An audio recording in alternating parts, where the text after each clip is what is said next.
साईं राम। सभी साईं भक्त साईं परिवार को चंपा दीदी का प्रणाम। ओम साईं राम। सभी साईं भक्त साईं परिवार ऊपर मेरे साईंनाथ की कृपा सदा बनी रहे, ऐसी मेरी प्रार्थना और साईं चरणों में प्रार्थना, शुभकामना। और सभी साईं भक्त साईं परिवार अपना ख्याल रखे और बाबा की लीलाएं, बाबा की शिक्षाएं अपने जीवन में उतारे। तो सभी साईं भक्त साईं परिवार, मैं अगला अनुभव सुनाने जा रही हूँ।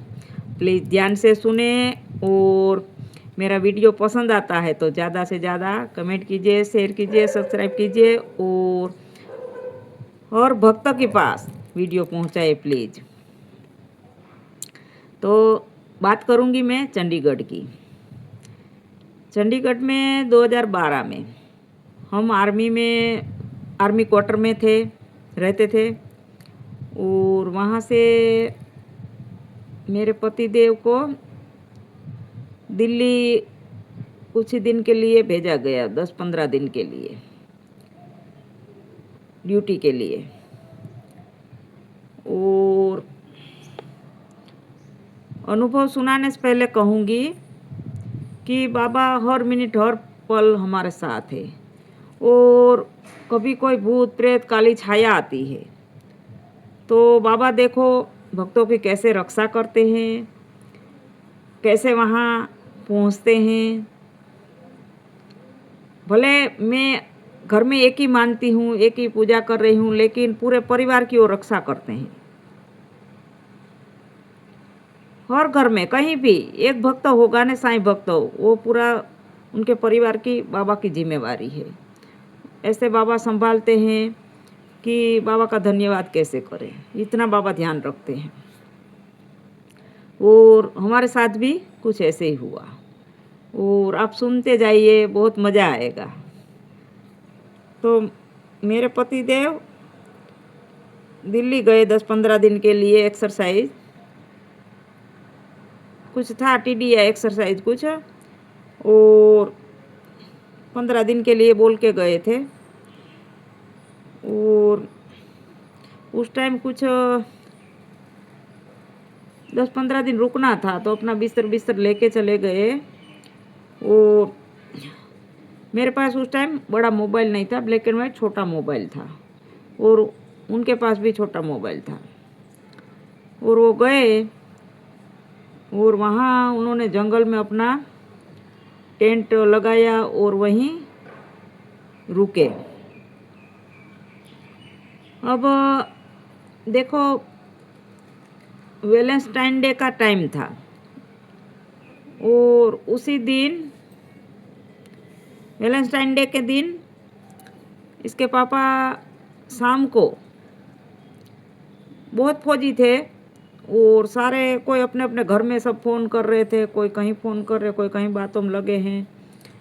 और बाबा देखो कैसे करते हैं। उस टाइम इसके पापा ने हमारे घर में भी फ़ोन किया, लेकिन मेरा फ़ोन कुछ बंद आ रहा था तो बात नहीं हुई। फिर वो जहाँ उन्होंने टेंट लगाया था वहाँ कुछ पीर बाबा की दरगाह थी, कुछ था, मतलब छोटा मस्जिद जैसा कुछ। और उनकी बगल में उनके सबके फौजियों के टेंट लगे हुए थे। अब वहाँ से थोड़ी दूरी पर वो जैसे टॉयलेट बाथरूम सब जाते थे। अब इसके पापा शाम की बात है, खाना पीना खाया और रात को वो 12 बजे से पहले बाथरूम गए और दूर गए। बीच में मस्जिद पास में ही पड़ता था, पीर बाबा की जो दरगाह थी वो पास में पड़ती थी, उनके समियाना जहाँ लगा हुआ था फौजियों का। तो वो दूर चले गए, बाथरूम चले गए और बाथरूम गए। वहाँ क्या था पता नहीं, लेकिन जैसे वो बाथरूम करने गए तो वहाँ इसके पापा को किसी ने पकड़ लिया और जहाँ जैसे वहाँ खड़े हुए, वहाँ किसी ने इनको पकड़ के फेंक दिया एकदम। और बाबा देखो कैसे रक्षा करते हैं, जैसे पकड़ के फेंक रहे, कोई चीज़ वहाँ आ गई है, कोई अदृश्य छाया है, वो पकड़ के इनको फेंक रहे हैं, लेकिन साईं हर हालत में पहुँचते हैं भक्तों के पास। वहाँ बाबा आ गए और जो काली छाया कोई कुछ है वो पकड़ के ऐसे पूरा सीधा गिरा रहे हैं, आगे से पकड़ के पीछे को गिराने की कोशिश की है, और बाबा पहले ही वहाँ पहुँच जाते हैं और ज़मीन पे इसके मेरे पतिदेव को गिरने नहीं देते हैं, पकड़ लेते हैं ऐसे ही। दोनों हाथ रख के बाबा वहीं अपने हाथों में इनको रख लेते हैं कि जो ज़मीन में गिरते तो सर में चोट लगती, गहरी चोट लगती या कुछ और ज़्यादा बड़ा नुकसान होता। और फिर कुछ उनका ऐसा रहता है ना कि वो बेहोश से हो जाते हैं, जब बेभान हो जाते हैं, जब भान में आते हैं, होश में आते हैं और आँख खुलती है 5-7 मिनट के बाद, तब वहाँ देख रहे तो कोई कुछ नहीं है। और उनको फिर ख्याल आता है कि मैं तो यहाँ बाथरूम आया था, लेकिन मैं इधर सोया कैसे हूँ, मैं क्यों लेटा हूँ। फिर खड़े हो गए, जैसे खड़े हो गए वापस वही अदृश्य छाया है, उसने वापस पकड़ा और वापस गिराया दोबारा। ये दूसरी बार गिराया, फिर बाबा ने पकड़ लिया, ऐसे पूरा ऐसे लंबे हाथ करके पूरा सुला रहे ऐसे, उस तरह जैसे एक माँ बच्चे को, कहीं गिरता बच्चा है और माँ हाथ में अपना पकड़ लेती, उस तरह माँ की तरह बाबा रक्षा कर रहे हैं अपने बेटे की, अपने बच्चों की। तो दोबारा गिरा दिया, फिर दोबारा बाबा ने अपने हाथों में रख लिया। फिर 5-7 मिनट के बाद फिर उनको होश आता है, आँख एकदम गहरी लग जाती बेहोशी में, लेकिन होश में आते हैं तो वहाँ कोई कुछ नहीं, ना बाबा है ना अदृश्य कोई शक्ति है। लेकिन उनको लगता है कि मैं बाथरूम आया हूँ, बार बार क्यों इधर सोया हूँ, कुछ तो हो रहा मेरे साथ, कुछ तो ऐसी घटना हो रही है। वो तीसरी बार बड़ी हिम्मत करके खड़े होते हैं, हिम्मत जुटा के तीसरी बार खड़े हुए। तो जैसे तीसरी बार खड़े हुए तो जो अदृश्य शक्ति है वो पीछे से पकड़ के और ऊंधा गिराया और गिर गए।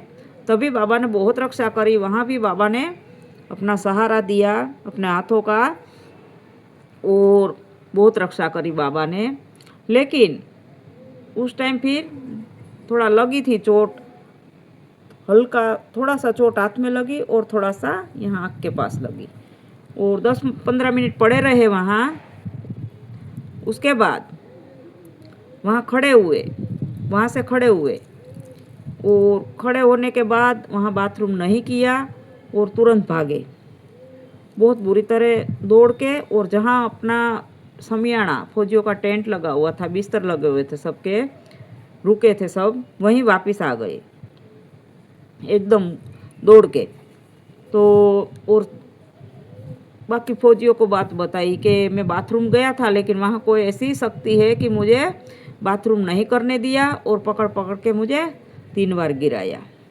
लेकिन वहाँ कोई और भी ऐसे कुछ मेरे साथ चमत्कार करिश्मा हुआ है कि मुझे चोट नहीं लगने दिया, जाने कोई मेरे को हाथों में उठा रहा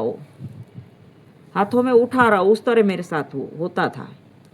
तो कुछ फौजियों ने बोला कि कोई फौजी ने कि बोले हाँ यार, हम तो यहाँ से देख रहे थे, लेकिन हमें ऐसे लग रहा कि कोई जानवर है या कुत्ता है, कोई छलांग मार रहे हैं। बोले नहीं, वो मेरे साथ ही ऐसे हो रहा था, इसके पापा ऐसे बोले अच्छा। फिर ये बहुत डरे हुए थे और आते ही वहाँ अपने बिस्तर के पास बैठ के और ओम साईनाथ का जाप शुरू कर दिया।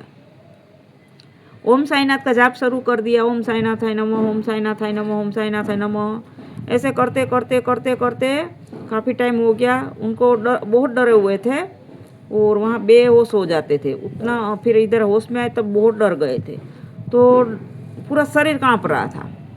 फिर साईनाथ का जाप करते करते थोड़ा आँख लग गई। डरे हुए तो बुरी तरह डरे हुए थे, तो आँख लग गई। जैसे गहरी आँख लगी तो वहाँ बाबा आए उनके पास। पूरा उनको दृश्य दिखाया, उस तरह बाबा आए। और बाबा ने फिर उनको पूरा बताया कि कोई जो खराब छाया थी, प्रेत छाया, वो तेरे पास आई थी और तुझे मार देते, और तुझे मारने के लिए आई थी, लेकिन मैं डंडा लेके पहुंच गया। और पूरा दृश्य दिखा रहे, जैसे हम एक पिक्चर में हम सीन देखते उस तरह पूरा इसके पापा को पूरा दृश्य दिखाया। देख, मेरे हाथ में डंडा है, मैं डंडा लेके पहुंच गया हूँ और उसको मार भगाया है, और तेरा बाल भी बाका नहीं हुआ, तेरे को कुछ नहीं होने दिया है। जब जब तुझे वो काली छाया तुझे गिरा रही थी, तब तब मैं उठा रहा था और मैं डंडा लेके उसके पीछे जाता था। तो तू टेंशन मत ले, अभी डरना नहीं है, और अभी तू शांति से सो जा। और मैं आया था, और जो मैं आया था और मेरे साथ चंपा भी थी। पूरा दृश्य दिखाया बाबा ने। और सच में उस टाइम मेरा मोबाइल ही बंद हो गया वहाँ घर में। इसके पापा ने ऐसा हुआ, पहले भी फ़ोन किया तो फ़ोन नहीं लगा, और बाद में भी ऐसा उनके साथ घटना हुई। रात को फिर मेरे को फ़ोन किया कि मेरे साथ ऐसे ऐसे हुआ, मैं चंपा को बता दूँ, लेकिन रात को बात नहीं हुई। मेरा फ़ोन ही बंद हो गया। मतलब ऐसे मेरे फ़ोन में हो गया ना कि वो स्विच ऑफ हो गया, चार्जिंग करने के बाद भी नहीं ऑन हो रहा, चालू ही नहीं हो रहा मोबाइल। सुबह हो गया लेकिन रात को मेरा फ़ोन चालू नहीं हुआ। मेरे फ़ोन में ही कुछ हो गया। वो छोटा ब्लैक एंड वाइट मोबाइल था। तो बोले कि चंपा इधर थी मेरे साथ, और तू टेंशन मत ले, अभी सो जा। मैं आया, मेरे साथ चंपा थी, और तेरी रक्षा हमने करी है, तेरे को कुछ नहीं होने दिया है। तो ऐसे उनके साथ हुआ। और फौजी लोग एकदम से ऐसी घटना हो, चाहे धार्मिक बात हो, कोई भी ऐसी मंदिर में कोई चमत्कार हो, तो एकदम से ऐसी बातें नहीं मानते हैं। लेकिन इनके साथ जो हुआ वो जीवन भर याद रहेगा उनको। उस तरह उनके साथ हादसा हुआ। कोई ऐसी अदृश्य शक्ति आई, और होते हैं जब जब कोई देव आते हैं ना, किसी देव की कृपा होती है, तब दानव बहुत राक्षण बहुत खड़े हो जाते हैं कि इनको कुछ वहाँ जहाँ इनको पहुँचना चाहिए वहाँ नहीं पहुँचने देना है, कुछ बीच में विघ्न डालते हैं। तो उस तरह किया, और डराने की बहुत कोशिश की, मारने की कोशिश की, लेकिन इनका कुछ नहीं बिगड़ा, क्योंकि साईं भक्त जहाँ भी है वहाँ डरने की ज़रूरत नहीं है। बाबा हर हमेशा रक्षा करते हैं। तो इनके साथ दिल्ली में इतना बड़ा हादसा हुआ, लेकिन बाबा नहीं पहुँचते तो शायद वहाँ कुछ ऐसा था, भूत प्रेत जो भी है मुझे नहीं पता, लेकिन उन्होंने फिर मेरे को सुबह फ़ोन करके बताया। और फिर 10 दिन के बाद वापस घर आए तो थोड़ा यहाँ चोट भी लगी हुई थी, यहाँ चोट लगी थी और यहाँ हाथ में चोट लगी थी। बोले चंपा, मेरे को जब ऊंधे मुंह गिराया ना तीसरी बार, तब यहाँ थोड़ा चोट लगी, लेकिन मैं जब जब गिरता था मुझे बाबा उठा लेते थे। वो ऐसे लगता था जाने कोई किसी के हाथ ऊपर, किसी की गोदी में मैं सोया हूँ। बोले उस तरह मैं उठता था।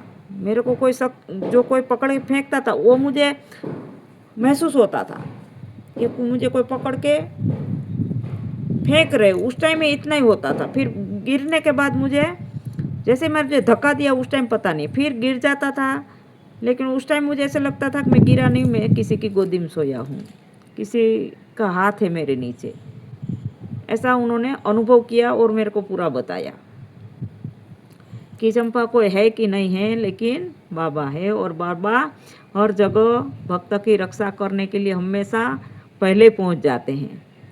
वहाँ कोई भी छाया थी, लेकिन बाबा ने वो छाया को भी मार भगाया, और उनका कुछ नहीं, इतनी भी नहीं चली वहाँ।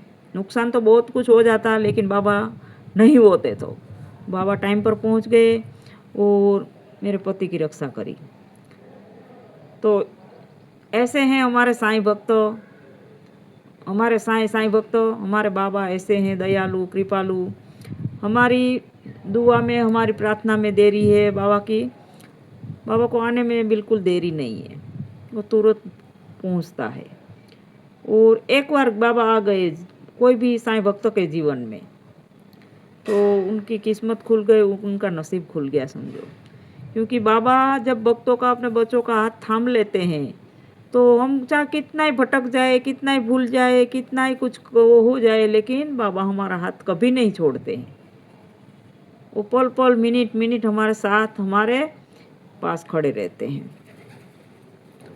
कई बार हमारा मन विचलित हो जाता है, एक आध काम होगा, 2-4 काम बिगड़ेंगे तो हम बाबा को छोड़ देंगे, चाहे कोई भी देवी देवता को हम छोड़ देते हैं कि हमें अभी पूजा ही नहीं करना, हम तो बहुत मानते हैं, लेकिन हमारा इतना नुकसान हुआ।